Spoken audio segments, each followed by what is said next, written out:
Hello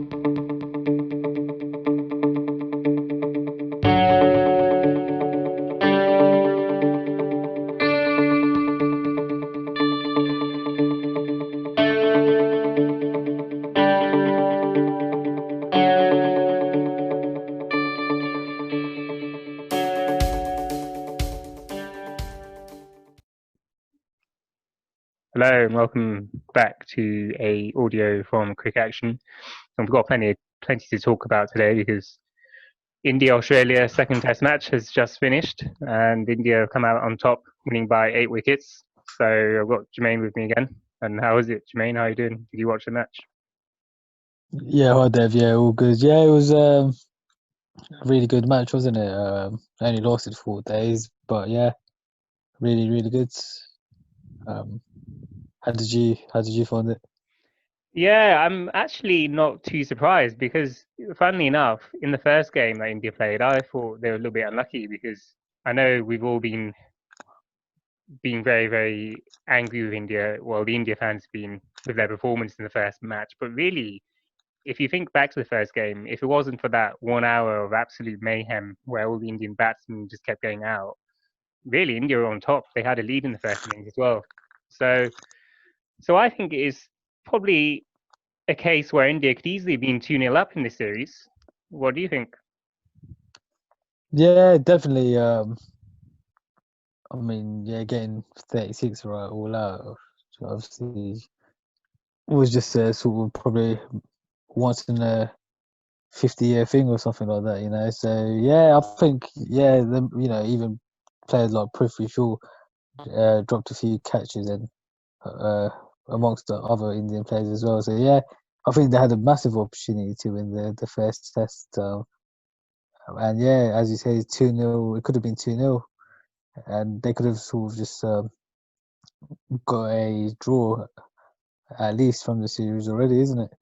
Yeah. So as I say, I'm not too surprised that India won this, but I think the biggest positives for India was the fact that Rahane did a very good job as captain because I thought he was very aggressive with his field placings and he was very calm on field. And we'll come on to Rahane a bit more in a bit because in this video we've got lots of interesting things to talk about, haven't we? But just to focus a little bit more on this match, what did you make of India as a whole? Do you think they were a lot better led? Do you think they just were more motivated? What do you think was the reason for the performance? Yeah, I think he's just coming off the back of that really terrible performance, isn't it? 36, 36 for 9 declared. They had something to prove, and also maybe just a change in some personnel, isn't it? Like Gill and Jadeja, even Pant. I think they just freshened up the squad, and they were quite hungry, really, to cement their place in the team. Yeah, and that's a good point because I thought Gill was very impressive on debut. He did well in the first innings, although he was dropped early on in his innings. I think overall he showed that he's got pretty solid technique. And I know the commentators were talking about him being a bit like BVS Lakshman, weren't they? But I thought he was pretty solid anyway. What did you make of him? Do you think he was good? Yeah, I was quite impressed considering it was his debut, and yeah, he looked like a bit of VVS Luxman with a strike rate of a Virender Sehwag. So yeah, Yeah. only positive for Gill. Apart from, I think obviously that chance that he nearly messed up when he ran into the Jadeja, isn't it? Oh yeah, But yeah, exactly. other than that, good. Yeah, quite impressive long term future, I reckon. Yeah, and I thought Siraj was good as well, actually, with the ball. I thought he was a very, very good find there for India because he was able to set up the batsman really well, and he was a very good first change bowler, I thought, for that attack. What did you make of him? Yeah, Siraj, yeah, on debut as well, very, very good, isn't it? So yeah, impressed. What about you? What about yourself? Do you think he should actually remain in the team rather than Shami or Yadav? Yeah, I think so. I think they'll probably keep him in long term now, Siraj, because I think he was very, very impressive in that match. And I I think Yadev had some injury issues, didn't he, in the second innings? So I'm not sure if he'll be fit for the next match. But either way, they've got Navdeep Saini in the team, who might be a good option too. Natarajan as well. I think he's around, isn't he? So they've got a few choices. But I was quite impressed with India as a whole. I thought they batted well and they bowled well and they fielded pretty well. So deserve to win that. And I think if you're an Australian fan, you've got lots to worry about because the batting just seemed a bit problematic, didn't it? I'm not convinced by people like Travis Head, to be honest, and Joe Burns, the top of the order. I don't know what he made of Australia quickly.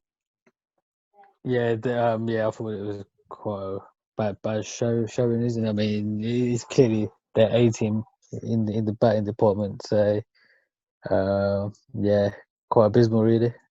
Yeah, exactly. Lots to worry about for the Aussies. Lots of changes needed as well. I think they bowled quite well, but I think they've got lots to think about going forward. But yeah, not really too much more to discuss, really, is there, with this game? I think overall, just a good performance from India. And Aussies probably fell short. And I think the batting woes that they have were massively shown there in this game. Have you got any other comments that you'd like to make on it before we move on? No, yeah, clearly a thrashing by India, isn't it? So that's all. Exactly, yeah. So this is something more probably interesting to talk about now because we thought of our top 5 points for India to think about going forward following this match and the first match as well of the series. And there's some interesting points here. So we'll go point by point. And to start with, Rahane should be kept as Test captain. And the reason we think this, he's obviously very calm on the field. He's got a very nurturing style. He's very different to Kohli, isn't he? Because Rahane's somebody who will probably try and get the best out of his players by not shouting on field, by not screaming at the opposition players, and just making his bat do all the talking. What do you think? I think Rahane would make a very good Test captain for India there. Yeah, I agree. I think this wasn't even his first test that he captained. I think he captained the test team on a previous occasion and did really well then. And I think he's probably more respected by his teammates. Definitely more approachable. So yeah, I think he would make a great permanent test captain. Yeah, exactly. And this is all our perception of these players when we watch them on the TV. And it does come across as though when Kohli's there in charge, I think Kohli's developed such a brand about him. It's more Kohli the brand, isn't it? With all the, with all his mega runs that he scored in his career and his prestige in the IPL and sponsorship deals and all sorts going on off the field as well. It's all kind of perhaps a bit intimidating for some of the players when they're playing with him as captain because they don't want to make a mistake with Captain Kohli on field. Whereas when Rahane's around, it's a bit more. It's almost a bit like a big brother nurturing type attitude Rahane has, I think, and I think that's quite good for the young players, isn't it? Yeah, I mean, considering the team that India have got now, quite a few debutants and a lot of inexperienced players.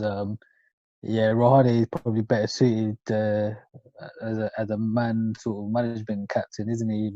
Whereas Kohli probably would have been better in the past when you had the likes of Dhawan and whatnot, like players that played for years for India. So I think Rahane with this setup would probably be the best captain. Yeah, exactly. And it'll be interesting to see the comments here. Hopefully, people do comment on these points because it'll be interesting to get their thoughts. But I think the other thing I'd like to mention about Rahane is he's actually very aggressive on field. I mean, even though he's very calm as a personality, I'm very impressed by the way he was doing his bowling choices as well. Because when Australia were batting, for instance, he was quite happy to give Ashwin the new ball because he knew that Ashwin was posing a danger very early on in the innings. He didn't shy away from giving Ashwin the ball. He was ready to go in there for the kill, really, so to speak. So he's quite good with the bowling and also with the field placings. As I say, he was happy to have leg slips and short legs and all sorts close to the bat. He wasn't scared of leaking runs because he thought he could get the wickets So very, very impressive. So it'd be one to think about for selectors there, because when Kohli does come back, why change things? Maybe just keep Rahane in as captain. Um, so that's our first point. The second point, Jadeja, he is the new Ben Stokes for India. He is absolutely phenomenal with the bowling, batting, and fielding. Absolute keeper, really, isn't he, for the team? Because he does, I think, just his fielding is absolutely incredible, isn't it? I've never seen him make any mistakes in the field, and every time I see an outstanding fielding performance, it's always Jadeja.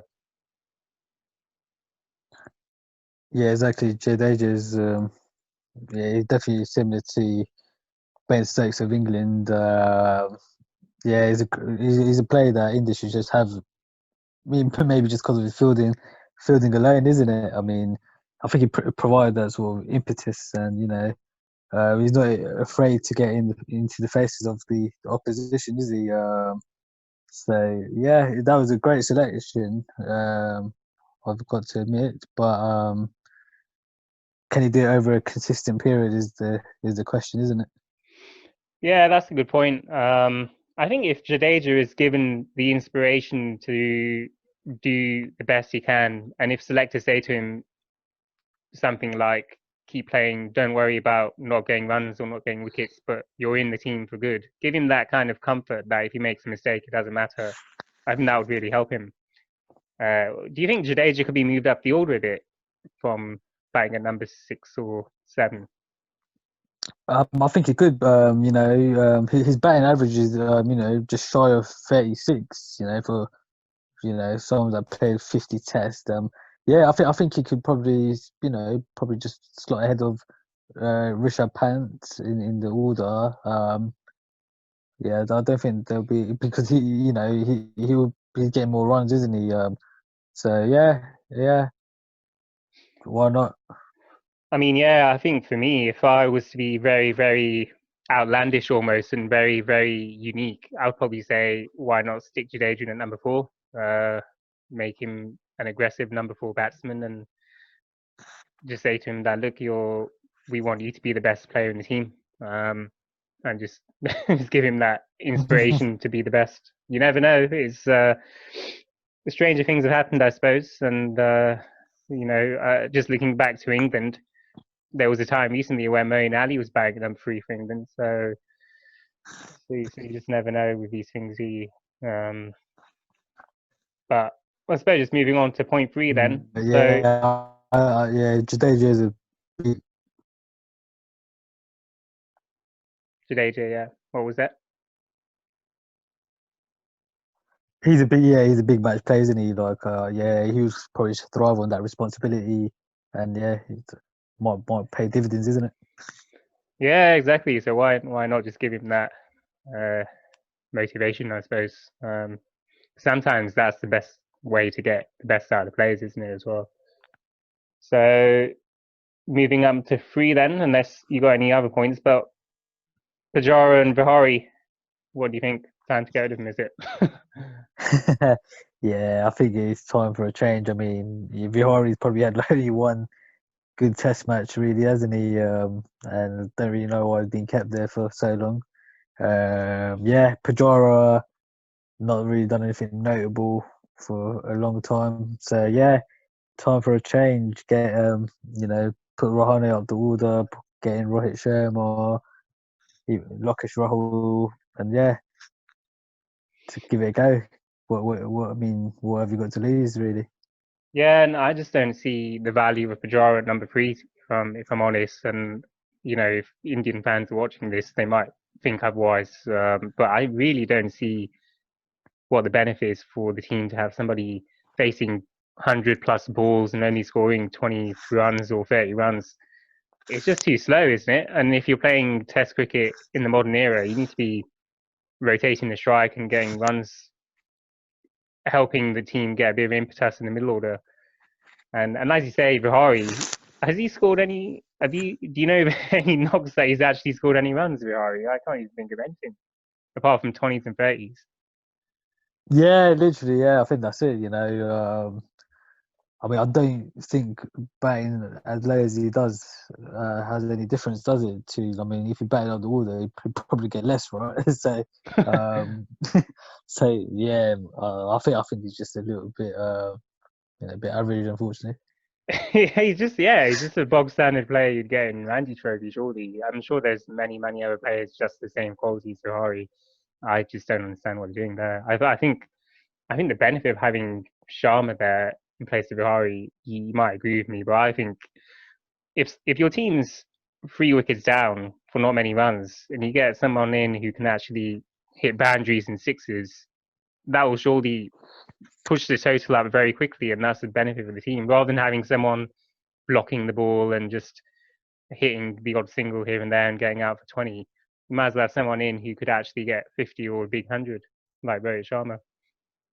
Yeah, I mean, Sharma's got an average of 47 in Test, and I think he will also bring like leadership qualities as well, isn't it? I mean, to maybe a bit of backup to Rahane as well, or a bit of support. So yeah, if put a slot in Sharma where Vihari is, and yeah, I can see him actually not, giving up his wicket easily.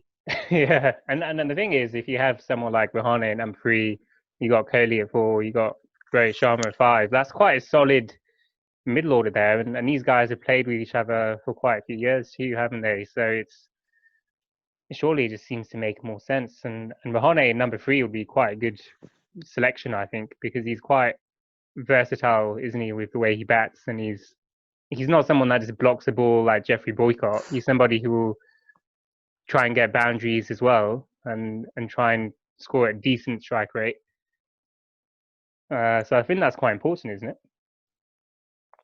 Yeah, it is. It is important. And yeah, I mean, if I was the opposition team, if I saw Rohit Sharma on the team rather than Vihari as well, I'll probably be a bit more worried, isn't it? To be honest, just based on his reputation. So yeah, I mean, that's a good sort of like middle order, isn't it? Rahane, Kohli, and Sharma.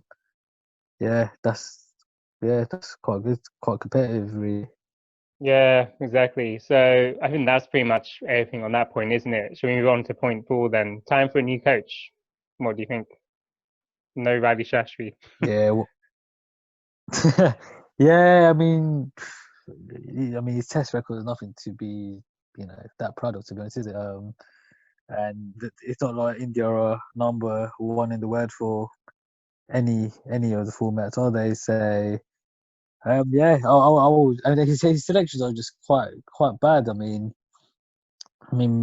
Prithvi Shaw shouldn't have probably even played the first test match, and his confidence is probably just going to be dented for a long period of time. So he sort of like made a sort of laughing stock out of the next Sachin Tendulkar, So Yeah.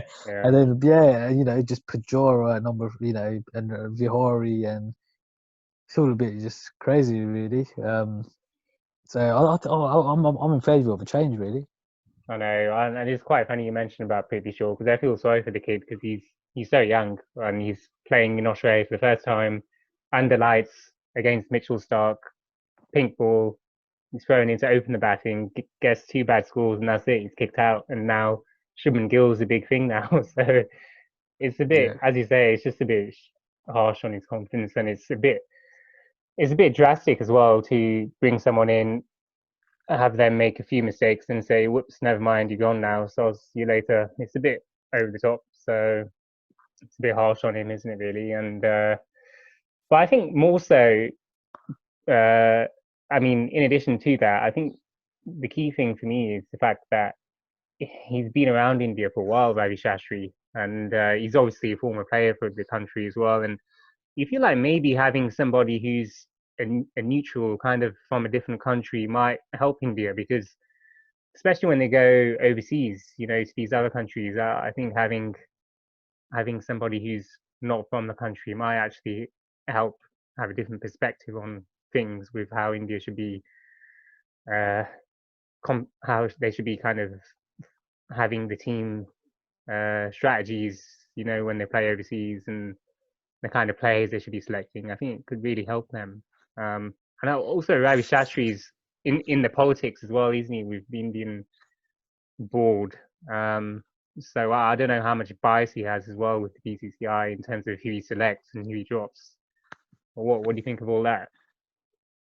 Yeah, I mean, as you all know, Gary Kirsten, overseas coach, most successful coach for India, right? Then John Wright, for example. So yeah, I prefer Shastri, the commentator, really. Yeah. But yeah, I mean, he's not. I mean, he's not. What has he actually really done during his sort of spell as coach? I mean, he's not won any World Cups, has he? He's not really done much. They played the most Test matches. I mean, look, and the most one days even, and they're still not even number one in the world. So I just don't really know what he brings to the table. I mean, I think there are other coaches that could take India to the next level. Yeah, and I find Ravi Shastri is a bit of a brand as well, when you watch him in press conferences and things, it's almost a bit, there's an air of kind of maybe overconfidence, a little bit of kind of almost a bit of a show that we're Indian cricket board, we're in charge, we hold the shots. It's almost a little bit of that kind of image, I think, as well, of kind of leading a superpower cricket nation. And I think having someone who's a bit humble and a little bit more nurturing as a coach might actually help. And as you say rightly, John Wright, very, very kind of almost like an underdog in coaching. He's not a name that everyone would always think of when it comes to selecting coaches from around the world. But he was a very, very good coach, and he helped India especially in 2003, didn't he? And when they were in South Africa in the World Cup. So yeah, that's point four. I think we both agree there. They could do with a new coach. And as you say, it might help them with winning more cups and things. Should we move on to point five then? New keeper. This might be an interesting point. What do you think, Rishabh Pant? He's obviously well liked, isn't he, across Australia? Because on commentary, I heard Adam Gilchrist talking quite highly of Rishabh Pant and some of the other Aussie commentators. What do you make of him? Yeah, he's. I think he's hyped up a little bit at this moment in time. I know he's young and all, but um, I mean, I would like to actually see Rahul as the wicketkeeper. Um, so I think Pant's just got to prove himself a little bit more. To be honest, so I'm not entirely convinced he can score centuries like a Gilchrist. So, well, how about yourself? Well, I thought Sanju Samson. We've got Sanju Samson there today, and he's obviously a good choice as well. And as you say, KL Rahul is a good shout as well. But I think there's something to like about Sanju Samson because I think he's quite a good batsman. All round, he's got a good technique, and I like him as a keeper as well. I think he's well experienced keeper there in the IPL, and he's been around for a while as well. And it just feels like if you give somebody like Sanju Samson a shot as a keeper, he might take it with full hands and give it his best, and maybe just try and be a bit more consistent. It feels like he's probably somebody who would be more consistent than Rishabh Pant, and probably someone who could bat a little bit higher up the order as well. Sanju Samson. I don't know what you make of him. Yeah, exactly. Yeah, that's what I thought as well, mate. Batting up the order, depending on the situation. So he may just have a bit of consistency issues. That's the only sort of thing with Sanju Samson, isn't it?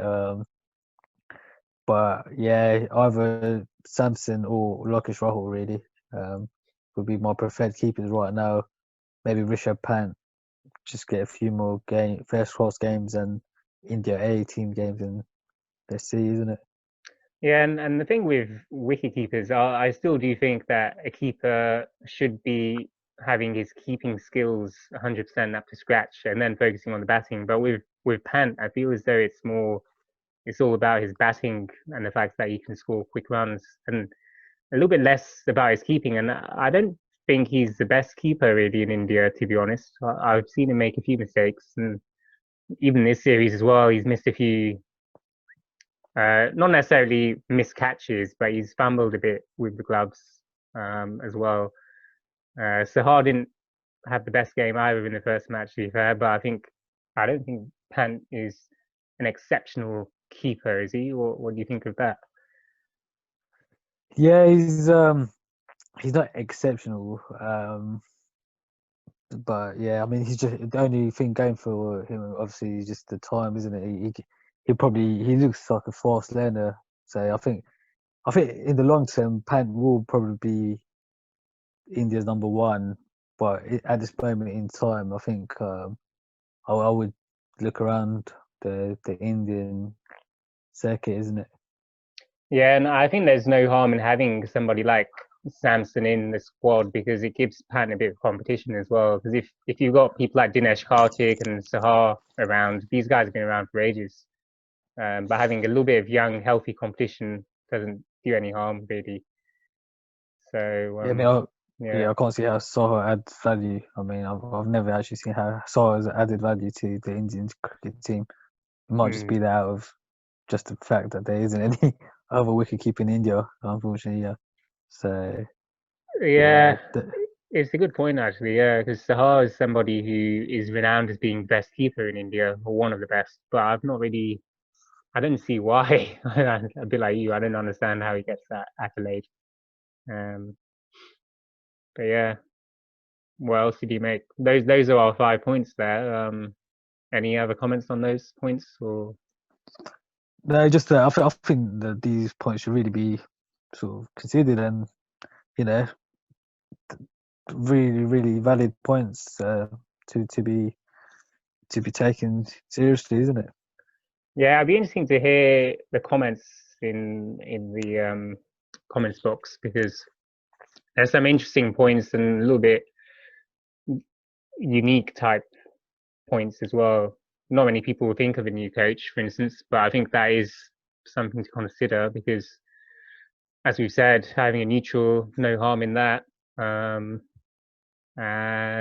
yeah, test captain. Very interesting to hear what people have to say about that because Kohli will be back soon, and it will be interesting to see how that performance of Rahane in this series, how that impacts the way Kohli goes about his game. Because really, Kohli could learn a lot from Rahane, and not just the fact that Rahane is calm and nurturing and a little bit more measured in the way he goes about things, but just with the field placings as well and stuff, isn't it? I think Kohli has a lot to learn there. So yeah, I think that's it really. Have you got any final points or are we all set? Yeah, that's all. I mean, I'm sure Cody's been putting his feet up, taking notes of Rahane's captaincy while on paternity leave. So yeah, that's all. Yeah, I mean, everyone learns from everyone really. There's no, it's not as if in cricket you stop learning once you get to a certain level, and hopefully Kohli knows that as well because Tendulkar was learning towards the back end of his career, and I'm sure Brian Lara and all the best players in the world. There's no kind of limit to learning. They're always learning every day, so it's important to keep pushing on that. So yeah, I have no comments from me either really. I just hopefully the people watching this have enjoyed it and do give us some comments and let us know your thoughts on this video, and also if you want to us to do any other videos as well, more than happy to look into that. So yeah, thanks all for watching.